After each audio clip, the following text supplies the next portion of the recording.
The trip through the baths is invigorating and at times challenging.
Our trip through the baths took about 20 minutes, and it was a lot of fun.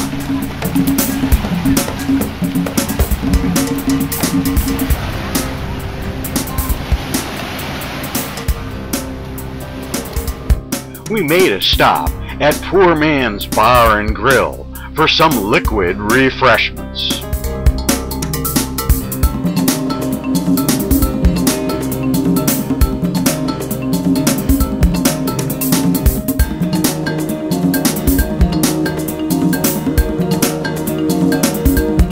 At about 3 o'clock, we boarded the ferry for our trip back to Tortola, and we got one more view of the baths as we left Virgin Gorda.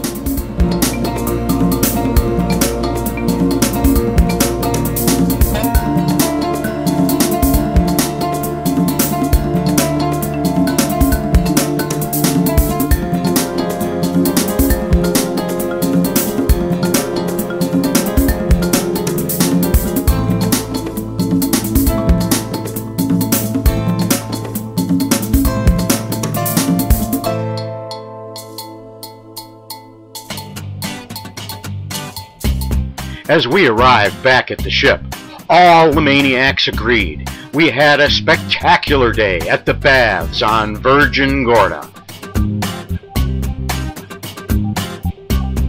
Sail away from Tortola was at 5:30, and Rosie and I enjoyed a beautiful sunset from our balcony.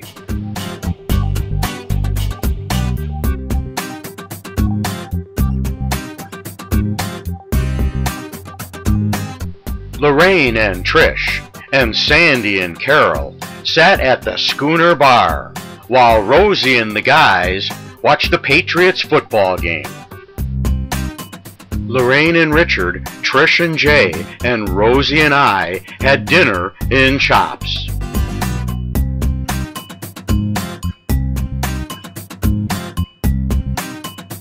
Good morning, St. Maarten. It's a sunny day with a high of 82. As Rosie and I looked out our aft balcony, the Norwegian Gem was preparing to dock.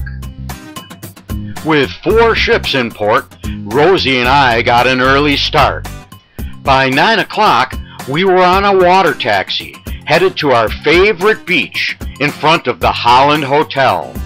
A large group of other maniacs showed up later with their water toys in tow.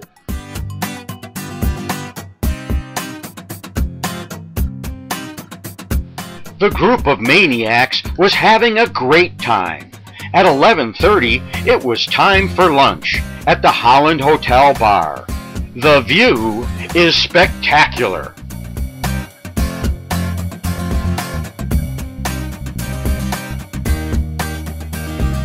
We made it back on board for another round of trivia. Sail away was at 5:30, and sunset was at 5:50. We also had a full moon that night.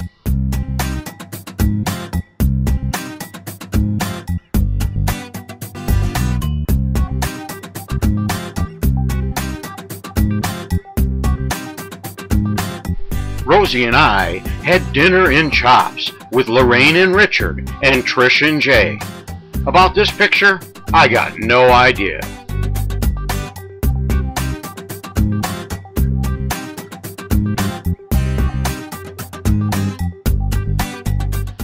Tuesday, January 17th. Good morning, St. Kitts. Another sunny day with a forecasted high of 83 wonderful degrees. Rosie and I watched from our balcony as the ship prepared to dock.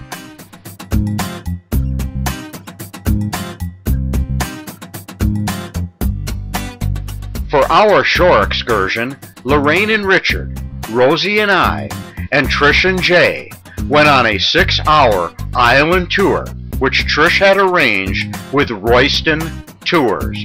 Our travel guide was Ashton.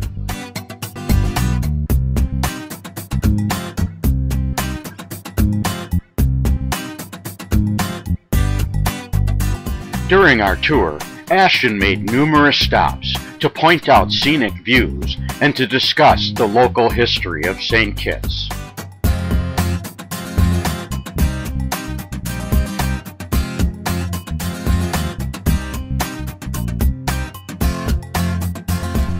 As we drove up the west coast of St. Kitts, we came to an old sugar plantation, the Wingfield Estate.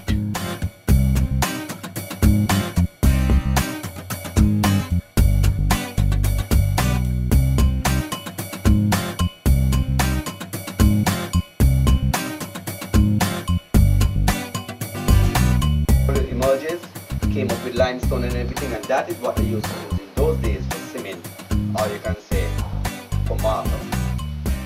Today, we continue around this fact. Ashton explained to us how the sugar cane was cooked in these giant pots.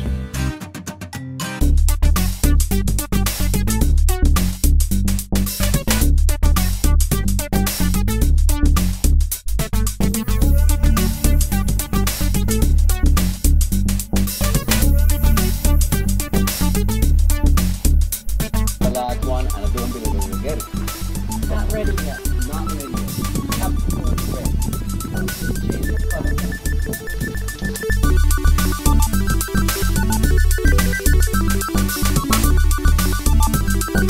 Ashton explained how the aqueduct, seen in the background, was used to carry water for the sugarcane processing. As we walked along the riverbed, we came upon these pods called dirty toe that contained an edible fruit.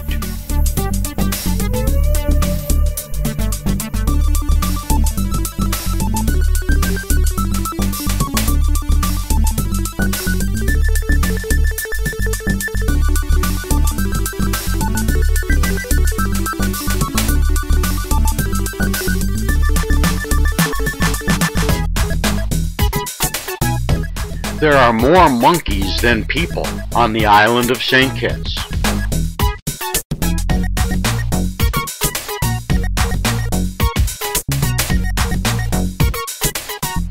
Our next stop was at Romney Manor, once owned by Sam Jefferson, the great-great-great-grandfather of Thomas Jefferson, the third President of the United States. The grounds have a great history. There is strong evidence that they were the original site on which Tigerman, an Indian chief, had his village.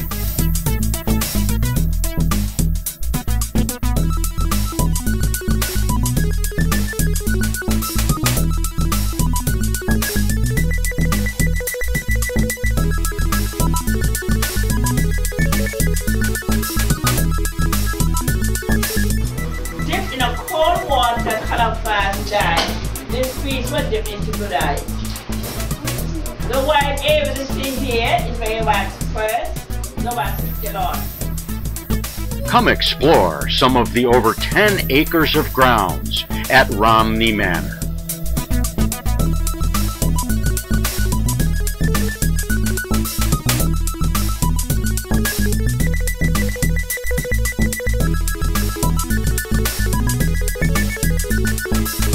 Photos and video by Bill Raffel. Music by Kevin MacLeod.